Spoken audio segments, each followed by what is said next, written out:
ಬೆಂಗಳೂರಿನ 10 ಮೆಟ್ರೋ ನಿಲ್ದಾಣಗಳಲ್ಲಿ ಅಮೂಲ್ ಉತ್ಪನ್ನ ಮಳಿಗೆ ಆರಂಭಿಸಲು ಗ್ರೀನ್ ಸಿಗ್ನಲ್ ನೀಡಲಾಗಿದೆ. ಹೀಗಾಗಿ ಕಿಯೋಸ್ಕ್ ಮಳಿಗೆ ಮೂಲಕ ಉತ್ಪನ್ನ ಮಾರಾಟಕ್ಕೆ ಅಮೂಲ್ ಸಂಸ್ಥೆ ಮುಂದಾಗಿದೆ. ಈ ಸಂಬಂಧ ಗುಜರಾತ್ ಹಾಲು ಮಾರಾಟ ಒಕ್ಕೂಟದ ಜತೆ ಬಿಎಂಆರ್ಸಿಎಲ್ ಒಪ್ಪಂದ ಮಾಡಿಕೊಂಡಿದೆ.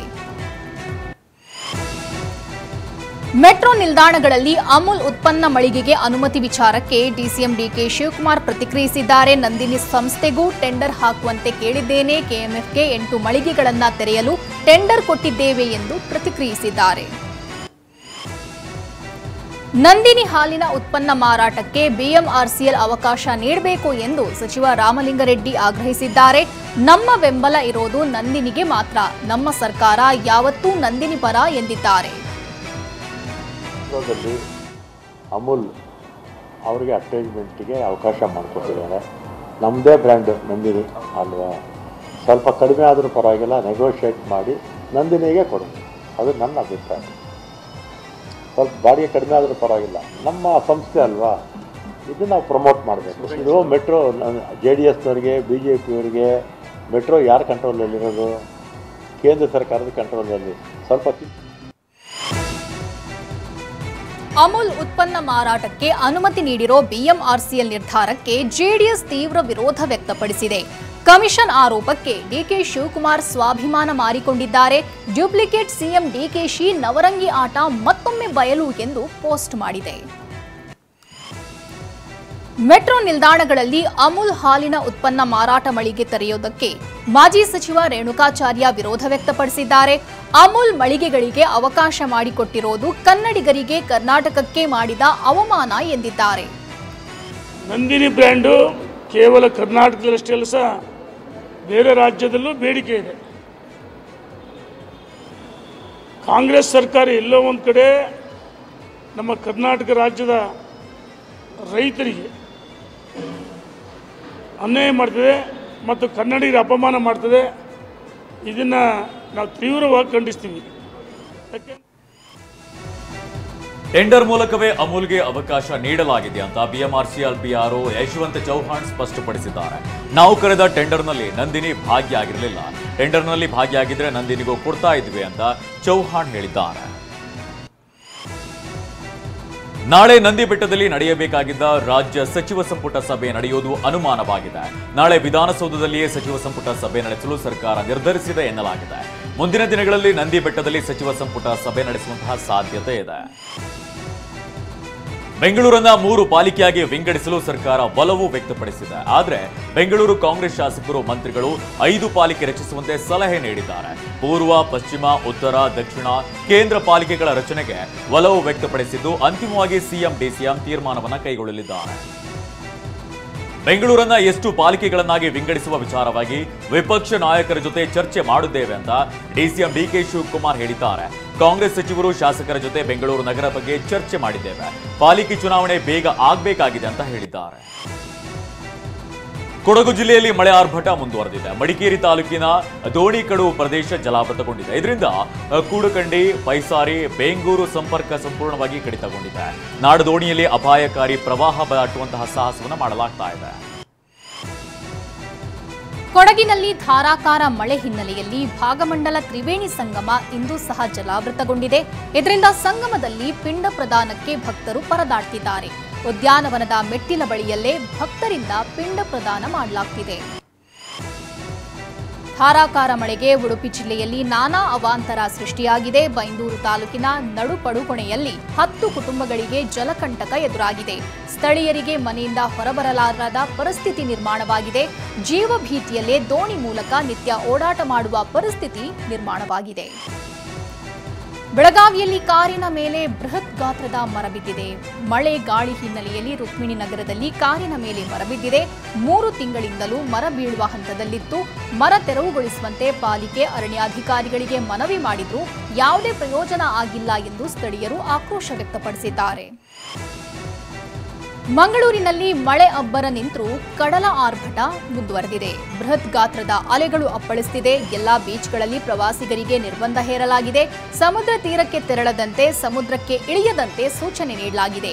ಪ್ರವಾಸಿಗರು ಸಮುದ್ರಕ್ಕೆ ಇಳಿಯದಂತೆ ನೋಡಿಕೊಳ್ಳಲು ಲೈಫ್ ಗಾರ್ಡ್ ಸಿಬ್ಬಂದಿಯನ್ನ ನಿಯೋಜಿಸಲಾಗಿದೆ. ಚಿಕ್ಕಮಗಳೂರು ಜಿಲ್ಲೆಯಲ್ಲಿ ಮಳೆ ಅವಾಂತರ ಮುಂದುವರೆದಿದೆ. ಕಂಚಿನಕಲ್ ದುರ್ಗದಲ್ಲಿ ಬಿರುಗಾಳಿ ಸಹಿತ ಮಳೆಗೆ ರಸ್ತೆಗೆ ಅಡ್ಡಲಾಗಿ ಬೃಹತ್ ಮರ ಬಿದ್ದಿದೆ. ಸ್ಥಳೀಯರೇ ಮರವನ್ನ ತೆರವುಗೊಳಿಸಿದ್ದಾರೆ. ಮಳೆಗಾಳಿಯಿಂದಾಗಿ ಮಲೆನಾಡಿನ ಬಹುತೇಕ ಗ್ರಾಮಗಳು ವಿದ್ಯುತ್ ಇಲ್ಲದೆ ಕತ್ತಲಲ್ಲಿ ಮುಳುಗಿದೆ. ಗದಗ ಜಿಲ್ಲೆಯಲ್ಲಿ ಬೆಣ್ಣೆಹಳ್ಳದ ಪ್ರವಾಹದಿಂದ ಬಡ ಕುಟುಂಬಗಳು ಸಂಕಷ್ಟಕ್ಕೆ ಸಿಲುಕಿವೆ. ಪ್ರವಾಹದಿಂದ ಮನೆಗಳಿಗೆ ನೀರು ನುಗ್ತಾ ಇದ್ದು ನಿದ್ದೆ ಬರ್ತಾ ಇಲ್ಲ. ಶಾಶ್ವತವಾಗಿ ನಮ್ಮನ್ನ ಸ್ಥಳಾಂತರ ಮಾಡಿ ಅಂತ ಅಸೂಟಿಹಳ್ಳಿಯ ಗ್ರಾಮಸ್ಥರು ಒತ್ತಾಯಿಸಿದ್ದಾರೆ.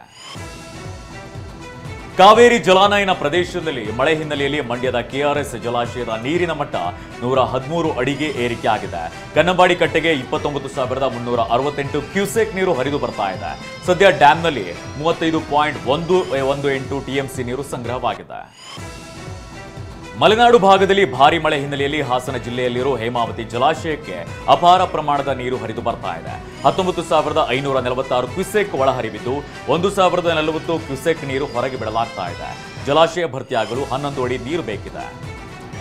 ಕೇರಳದ ವಯನಾಡಿನಲ್ಲಿ ಭಾರಿ ಮಳೆ ಆಗ್ತಾ ಇರುವುದರಿಂದ ಕಬಿನಿ ಜಲಾಶಯದ ಒಳಹರಿವಿನ ಪ್ರಮಾಣದಲ್ಲಿ ಮತ್ತಷ್ಟು ಏರಿಕೆ ಆಗಿದೆ.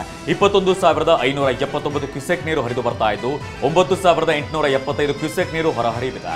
ಗರಿಷ್ಠ 84 ಅಡಿ ಇರುವಂತಹ ಜಲಾಶಯ ಇಂದಿನ ನೀರಿನ ಮಟ್ಟ 80.51ರಷ್ಟಿದೆ. ಮಳೆಯಿಂದಾಗಿ ಚಿಕ್ಕಮಗಳೂರಿನ ಪ್ರವಾಸಿ ಸ್ಥಳಗಳಾದ ಚಾರ್ಮಾಡಿ ಘಾಟ್ ಎತ್ತಿನ ಭುಜ ಹಸಿರಿನಿಂದ ಕಂಗೊಳಿಸುತ್ತಿದೆ.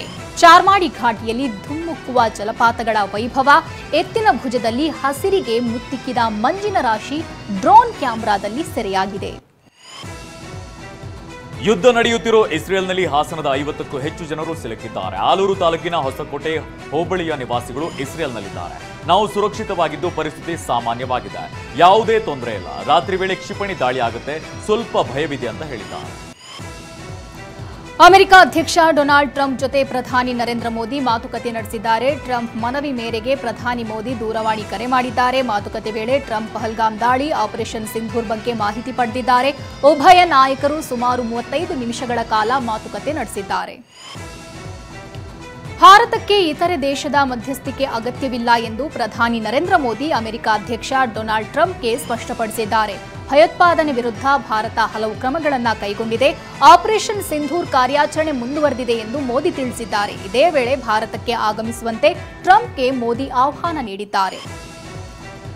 ಲೋಕಾಯುಕ್ತಕ್ಕೆ ಮೇಜರ್ ಸರ್ಜರಿ ಮಾಡಲು ರಾಜ್ಯ ಸರ್ಕಾರ ಚಿಂತನೆ ನಡೆಸಿದೆ. ಇತ್ತೀಚೆಗೆ ಹಿರಿಯ ಅಧಿಕಾರಿಯೊಬ್ಬರಿಂದ ಕೋಟಿ ಲೂಟಿ ಬಗ್ಗೆ ಆಪಾದನೆ ಕೇಳಿಬಂದ ಹಿನ್ನೆಲೆಯಲ್ಲಿ ಸರ್ಕಾರ ಅಲರ್ಟ್ ಆಗಿದೆ. ಅಧಿಕಾರಿಗಳು ಸಿಬ್ಬಂದಿ ವರ್ಗಾವಣೆ ಮಾಡಿ ನಿಷ್ಠಾವಂತ ಅಧಿಕಾರಿಗಳಿಗೆ ಮಣೆ ಹಾಕಲು ಸರ್ಕಾರ ಮುಂದಾಗಿದೆ ಎನ್ನಲಾಗಿದೆ. ಪ್ರೀತಿ ಹೆಸರಿನಲ್ಲಿ ಮಹಿಳೆಗೆ ಬ್ಲಾಕ್ ಮೇಲ್ ಮಾಡ್ತಿದ್ದ ಆರೋಪಿಯನ್ನ ಬೆಂಗಳೂರಿನ ಆಡುಗೋಡಿ ಪೊಲೀಸರು ಬಂಧಿಸಿದ್ದಾರೆ. ಶ್ರೀನಿವಾಸ್ ಮೊಬೈಲ್ ಪರಿಶೀಲನೆ ನಡೆಸಿದಾಗ ಮಹಿಳೆ ಜೊತೆಗಿನ ಖಾಸಗಿ ಫೋಟೋ, ವಿಡಿಯೋ ಪತ್ತೆಯಾಗಿದೆ. ಮಹಿಳೆಯಿಂದ ದೂರ ಇರಲು ಆಗದೆ ಆರೋಪಿ ಬ್ಲಾಕ್ ಮೇಲ್ ಮಾಡುತ್ತಿದ್ದ ಅಂತ ಪೊಲೀಸರು ತಿಳಿಸಿದ್ದಾರೆ. ಮುಂಬೈ ಪೊಲೀಸರಿಗೆ ಬೇಕಾಗಿದ್ದ ಖತರ್ನಾಕ್ ಕಾಮುಕನನ್ನ ಬಳ್ಳಾರಿಯ ಸಂಡೂರಿನಲ್ಲಿ ಬಂಧಿಸಲಾಗಿದೆ. ಶುಭಂ ಕುಮಾರ್ ಮನೋಜ್ ಪ್ರಸಾದ್ ಸಿಂಗ್ ಎಂಬಾತನನ್ನ ಅರೆಸ್ಟ್ ಮಾಡಲಾಗಿದೆ. ಈತನ ಮೊಬೈಲ್ನಲ್ಲಿ ಮಹಿಳೆಯರ 13,500 ನಗ್ನ ಚಿತ್ರಗಳು ಪತ್ತೆಯಾಗಿದೆ. ಏಕಕಾಲಕ್ಕೆ 5 ತಾಲೂಕು ಕಚೇರಿಗಳ ಮೇಲೆ ಲೋಕಾಯುಕ್ತ ದಾಳಿ ನಡೆದಿದೆ. ಬೆಂಗಳೂರು ದಕ್ಷಿಣ ಜಿಲ್ಲೆಯ ರಾಮನಗರ, ಚನ್ನಪಟ್ಟಣ, ಮಾಗಡಿ, ಕನಕಪುರ, ಹಾರೋಹಳ್ಳಿ ತಾಲೂಕು ಕಚೇರಿಗಳ ಮೇಲೆ ದಾಳಿ ನಡೆದಿದೆ. ತಾಲೂಕು ಕಚೇರಿಗಳಲ್ಲಿ ಅಕ್ರಮ ವ್ಯವಹಾರ ಆರೋಪ ಹಿನ್ನೆಲೆಯಲ್ಲಿ ರೇಡ್ ಮಾಡಲಾಗಿದೆ. ಹಾಸನ ಜಿಲ್ಲೆಯ ಚನ್ನರಾಯಪಟ್ಟಣದಲ್ಲಿ ಒಂಟಿ ಮಹಿಳೆಯನ್ನ ಹತ್ಯೆಗೈದು ಚಿನ್ನಾಭರಣ ಹಾಗೂ ನಗದು ದರೋಡೆ ಮಾಡಲಾಗಿದೆ. 68 ವರ್ಷದ ಕಮಲಮ್ಮ ಕೊಲೆಯಾದಂತಹ ದುರ್ದೈವಿಯಾಗಿದ್ದಾರೆ. 5 ವರ್ಷದ ಹಿಂದೆ ಇದೇ ವೃದ್ಧೆ ಮನೆಗೆ ನುಗ್ಗಿದಂತಹ ಕದೀಮರು ಸರಗಳ್ಳತನ ಮಾಡಿದ್ರು. ಇದೀಗ ಇದೇ ಮನೆಗೆ ನುಗ್ಗಿದಂತಹ ಹಂತಕರು ವೃದ್ಧೆಯನ್ನ ಹತ್ಯೆಗೈದಿದ್ದಾರೆ. ಮೈಸೂರಿನಲ್ಲಿ ಟೊಮ್ಯಾಟೊ ಬೆಲೆ ಪಾತಾಳಕ್ಕಿಳಿದಿದೆ. ಕೆಜಿ ಟೊಮೆಟೊ 1 ರೂಪಾಯಿಗೂ ಖರೀದಿಸ್ತಾ ಇಲ್ಲ. ಇದರಿಂದ ಕಂಗಾಲಾಗಿರುವಂತಹ ರೈತರು ಪ್ರತಿಭಟನೆ ನಡೆಸಿದ್ದಾರೆ. ಬಂಡಿಪಾಳ್ಯದಲ್ಲಿ ರಸ್ತೆಗೆ ಟೊಮ್ಯಾಟೊ ಸುರಿದು ರೈತರು ಸೂಕ್ತ ಬೆಲೆ ನಿಗದಿಗೆ ಆಗ್ರಹಿಸಿದ್ದಾರೆ. ರಾಷ್ಟ್ರೀಯ ಹೆದ್ದಾರಿಯಲ್ಲಿ ಪ್ರಯಾಣಿಸುವ ವಾಹನ ಸವಾರರಿಗೆ ಗುಡ್ ನ್ಯೂಸ್ ಸಿಕ್ಕಿದೆ. 3,000 ಬೆಲೆಯ ಫಾಸ್ಟ್ಯಾಗ್ ವಾರ್ಷಿಕ ಪಾಸ್ ನೀಡಲು ಕೇಂದ್ರ ಸರ್ಕಾರ ಮುಂದಾಗಿದೆ. ಆಗಸ್ಟ್ 15ರಿಂದ ಇದು ಜಾರಿಗೆ ಬರಲಿದೆ. ಕಾರುಗಳು, ಜೀಪ್, ವ್ಯಾನ್ ಹಾಗೂ ವಾಣಿಜ್ಯೇತರ ಖಾಸಗಿ ವಾಹನಗಳಿಗೆ ಮಾತ್ರ ಇದು ಅನ್ವಯಿಸುತ್ತದೆ. 1 ವರ್ಷ ಅಥವಾ 200 ಟ್ರಿಪ್ಗಳಿಗೆ ಅವಕಾಶ ಇರುತ್ತೆ. ನಟಿ ರಚಿತಾರಾಮ್ ವಿರುದ್ಧ ಸಂಜು ವೆಟ್ಸ್ ಗೀತಾ ಸಿನಿಮಾ ತಂಡ ಫಿಲ್ಮ್ ಚೇಂಬರ್ಗೆ ದೂರು ನೀಡಿದೆ. ಫುಲ್ ಪೇಮೆಂಟ್ ಕೊಟ್ಟಿದ್ರೂ ಸಹ ಸಿನಿಮಾ ಪ್ರಚಾರಕ್ಕೆ ರಚಿತಾರಾಮ್ ಬಂದಿಲ್ಲ. ಸಿನಿಮಾ ರಿಲೀಸ್ ವೇಳೆ ಚಿತ್ರತಂಡದ ಜೊತೆ ಸಪೋರ್ಟ್ಗೆ ನಿಂತಿಲ್ಲ. ಹೀಗಾಗಿ ಅವರ ಮೇಲೆ ಕ್ರಮ ಕೈಗೊಳ್ಳಬೇಕು ಅಂತ ಚಿತ್ರ ನಿರ್ದೇಶಕ ನಾಗಶೇಖರ್, ನಟ ಶ್ರೀನಗರ ಕಿಟ್ಟಿ ದೂರು ನೀಡಿದ್ದಾರೆ. ನಟ ದರ್ಶನ್ ಕೇರಳದ ಕೊಟ್ಟಿಯೂರಿನಲ್ಲಿರುವಂತಹ ಶಿವನ ದೇವಸ್ಥಾನಕ್ಕೆ ಭೇಟಿ ನೀಡಿದ್ದಾರೆ. ಪತ್ನಿ ವಿಜಯಲಕ್ಷ್ಮಿ, ನಟ ಧನ್ವೀರ್ ಸಹ ದೇಗುಲಕ್ಕೆ ಆಗಮಿಸಿದ್ದು ವಿಶೇಷ ಪೂಜೆ ಸಲ್ಲಿಸಿ ಪ್ರಾರ್ಥಿಸಿದ್ದಾರೆ. ದೇಗುಲದ ವಿಶೇಷ ಅಂದ್ರೆ ಶಿವ ತಪಸ್ಸು ಮಾಡಿದಂತಹ ಕ್ಷೇತ್ರ ಅಂತ ಪ್ರತೀತಿ ಇದೆ. ವರ್ಷದಲ್ಲಿ 30 ದಿನ ಮಾತ್ರ ಈ ದೇವಸ್ಥಾನ ತೆರೆದಿರುತ್ತೆ.